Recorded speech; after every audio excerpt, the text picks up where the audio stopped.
درود پاک کب کب کہاں کہاں اور کیسے کیسے کام آتا ہے۔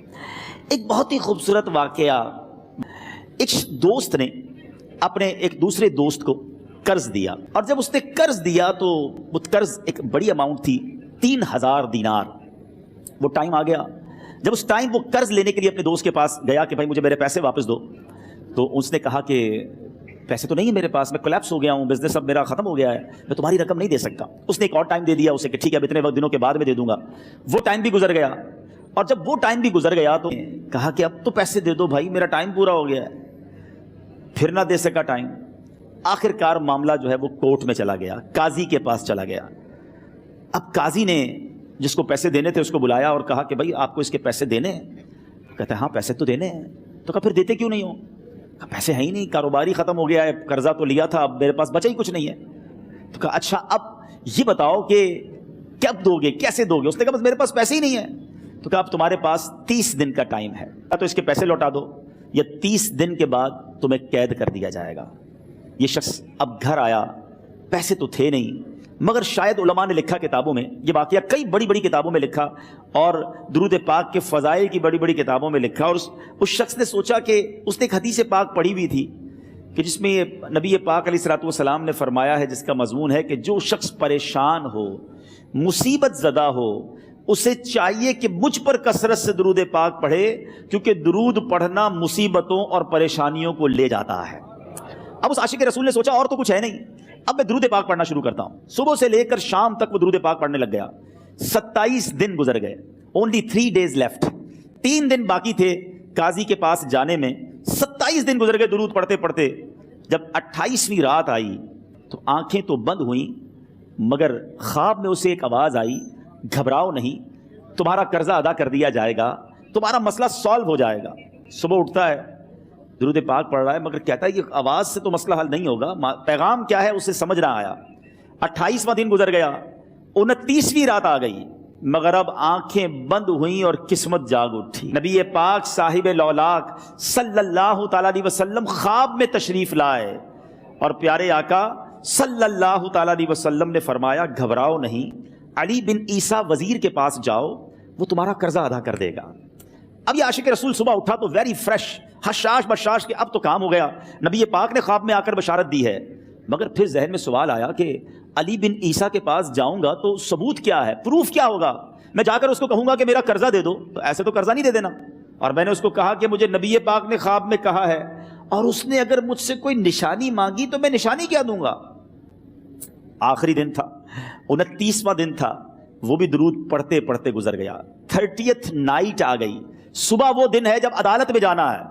اب اس رات پھر نبی پاک علیہ الصلوۃ والسلام خواب میں تشریف لائے، اور آقا علیہ الصلوۃ والسلام نے فرمایا کہ علی بن عیسیٰ وزیر کے پاس جاؤ، وہ تمہارا قرض ادا کر دے گا۔ کہ حضور چلا تو جاؤں گا، لیکن اگر وزیر نے مجھ سے کوئی نشانی طلب کی تو میں کیا جواب دوں گا؟ پیارے آقا علیہ الصلوۃ والسلام نے کمال کا ارشاد فرمایا کہ علی بن عیسیٰ سے کہنا کہ تم روزانہ فجر کی نماز کے بعد 5000 بار درود پاک پڑھتے ہو، یہ راز فقط تم جانتے ہو اور تمہارا رب جانتا ہے۔ اب یہ جب صبح اٹھا تو ایک نشانی بھی مل چکی تھی۔ عدالت میں جانے سے پہلے وزیر کے دربار میں پہنچ گیا، اسے یہ ڈر تھا کہ آج پیسے نہ لوٹائے تو سزا ہو سکتی ہے۔ جب وزیر کے دربار میں پہنچا تو وزیر اپنے مشیروں کے ساتھ بیٹھا تھا۔ کہا مجھے آپ سے بات کرنی ہے۔ کہا بتاؤ کیا بات کرنی ہے؟ کہا میں ایک پیغام لایا ہوں آپ کے لیے۔ اچھا کس کا پیغام لائے ہو؟ کہا میں نبی پاک جناب محمد مصطفیٰ صلی اللہ تعالیٰ علیہ وسلم کا پیغام لایا ہوں۔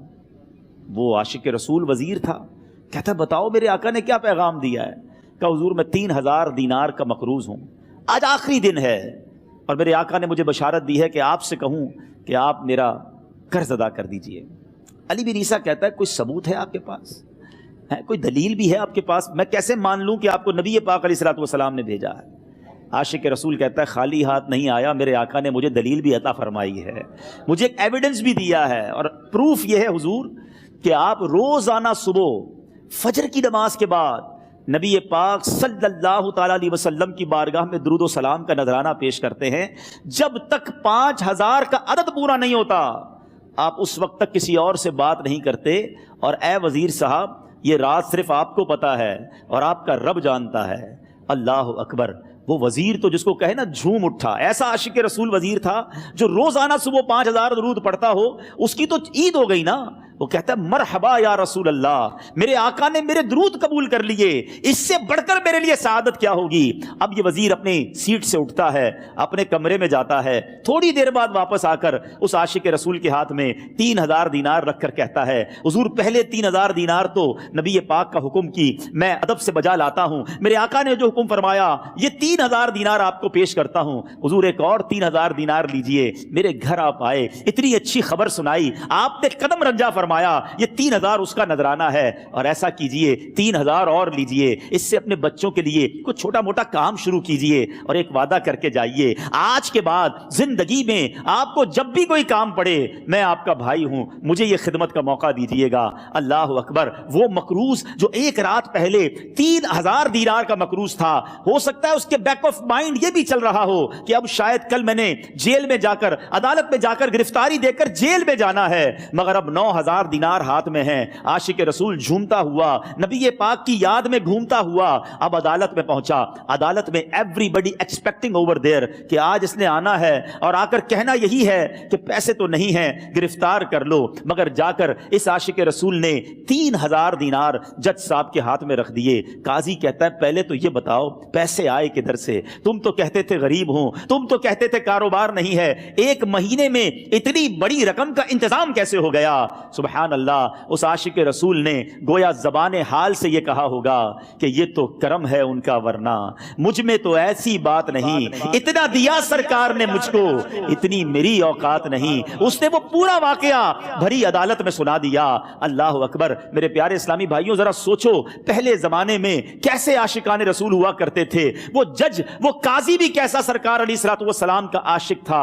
اپنی سیٹ سے اٹھتا ہے، بھرے دربار میں، بھری عدالت میں، وہ اپنے چیمبر میں، اپنے کمرے میں جاتا ہے، اور تھوڑی دیر بعد واپس آ کر اس کے ہاتھ میں بھی 3000 دینار ہیں، اور وہ 3000 دینار جو ہے وہ اس عاشق رسول کے ہاتھ میں رکھتا ہے کہ سارا ثواب علی بن عیسیٰ کیسے لے جائے، میں بھی تو نبی پاک کا غلام ہوں، میں تمہارا قرضہ میں ادا کرتا ہوں۔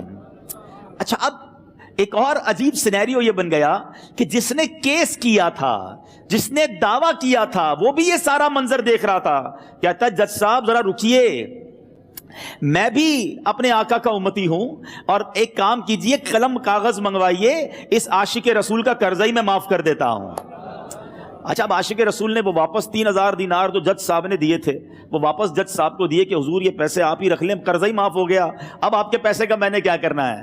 جج صاحب کہتے ہیں جو پیسے نبی پاک کے نام پر نکالے ہیں اب مجھے واپس نہیں چاہیے، یہ بھی تم اپنے ساتھ لے جاؤ۔ اللہ اکبر، میرے میٹھے اسلامی بھائیوں، وہ عاشق رسول ایک رات پہلے 3000 دینار کا مقروض ہے، اب 12000 دینار لے کر گھر کو واپس جا رہا ہے۔ اس ایک واقعے کے اندر جو ہم سب کے لیے درس ہے، جو ہم سب کے لیے پیغام ہے، شاعر لکھتے ہیں نا، دکھوں نے تم کو جو گھیرا ہو تو درود پڑھو، دکھوں نے تم کو جو گھیرا ہو تو درود پڑھو، جو حاضری کی تمنا ہو تو درود پڑھو۔ آج ہم بہت ساری پرابلمز میں ہوتے ہیں، یہاں بھی ہو سکتا ہے میرا کوئی بھائی بیمار بیٹھا ہو، کوئی قرضے میں ڈوب گیا ہو، کسی کا کوئی بزنس پرابلم چل رہا ہو، کوئی فیملی ایشو میں ڈسٹرب ہو، آپ کسی بھی پرابلم میں ہیں، خدا کی قسم درود پاک ایسا وظیفہ ہے۔ لوگ بہت سارے وظائف پوچھتے رہتے ہیں، بہت سارے جناب وظائف کے بارے میں معلومات کرتے رہتے ہیں، سچی بات یہ ہے ہر درد کی دوا ہے صلی علی محمد، ہر درد کی دوا ہے صلی علی محمد، تعویذ ہر بلا ہے صلی علی محمد۔ تو خدا را اپنی زندگی میں درود پاک کو شامل کر لیجئے، اور آپ بلیف کریں جب آپ نے کثرت سے درود پاک پڑھنے شروع کر دیے، آپ اپنی آنکھوں سے دیکھیں گے آپ کے پرابلم دور ہو رہے ہیں، آپ کی صحت اچھی ہو رہی ہے، آپ کے قرضے اترنے شروع ہو گئے ہیں، روزگار میں آپ کے برکت ہونا شروع ہو جائے گی، آپ کے چہرے پہ نور آنا شروع ہو جائے گا۔